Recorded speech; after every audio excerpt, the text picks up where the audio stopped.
नमस्कार मित्रांनो. Recently household सर्वे एक पब्लिश झालेला आहे. गव्हर्नमेंट तो सर्वे करतं. तर त्या सर्वेतनं असं लक्षात आलं आहे की टोबॅको आणि गुटखा, तंबाखू आणि गुटखा या दोन्हीचं जे कन्झम्पशन आहे ते मोठ्या प्रमाणावर वाढलं आहे. भारतात साधारणतः दरवर्षी 13 लाख लोक तंबाखू आणि गुटखा ह्याच्यामुळं वेगवेगळे आजार होऊन, मेनली त्यामध्ये कर्करोग, कॅन्सर ज्याला म्हटलं जातं तोंडाचा, तो होतो. तर दरवर्षी साधारणतः 13 लाख लोक हे तंबाखू किंवा गुटखाजन्य आजार जे आहेत त्यामुळं मृत्यू पावतात.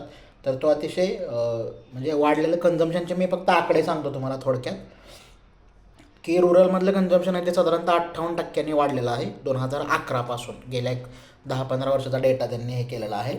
अर्बनमधलं 77% वाढलेलं आहे.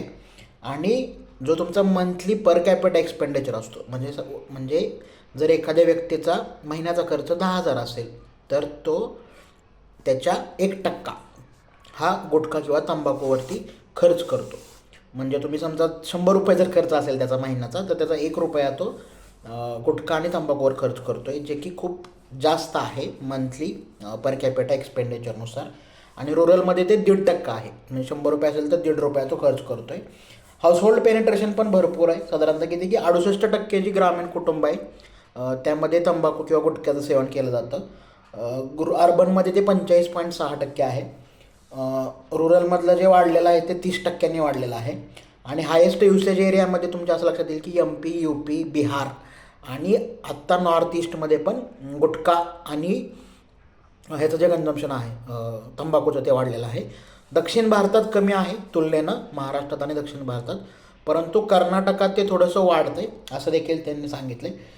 तर हे अतिशय महत्त्वाचं आहे. म्हणजे हे फक्त हेल्थच्या दृष्टीनं कन्सर्न नाही आहे, तर ह्या गोष्टी इकॉनॉमीबद्दल पण बऱ्याच सांगतात गोष्टी. कारण कसं आहे की गुटखा खाल्लं की तुम्हाला भूक लागत नाही. त्यामुळं जो वर्ग फिजिकल लेबर ज्याचं आहे की शारीरिक कष्ट, खूप कष्टाचं काम आहे, ज्याचं हातावरचं पोट आहे ज्याला म्हणतो आपण, तर अशा लोकांमध्ये हे कन्झम्पशन तुम्हाला जास्त दिसतं. कारण ते तुमचं भुकेचा पिरियड आहे तो थोडासा वाढवतं. की भूक लागलेली असल्यानंतर तुम्ही गुटखा खाल्ला किंवा तंबाखू खाल्ली तर तुमची भूक त्या काळासाठी, काही काळासाठी मारली जाते. त्यामुळे हे फक्त आरोग्यापुरतं मर्यादित नाही आहे, तर हे लार्जरली आपल्या इकॉनॉमीबद्दल काही महत्त्वाच्या गोष्टी सांगतं. फूड आणि इकॉनॉमी असा खूप सारा अभ्यास आहे. म्हणजे आपले जे नोबेल लॉरेट आहेत एस्थर डफलो आणि अभिजित बॅनर्जी, त्या दोघांचा पण त्याप्रमाणे अभ्यास आहे. ज्यांचं अर्थशास्त्रातलं नोबेल त्यांना 2-4 वर्षापूर्वी मिळालं होतं.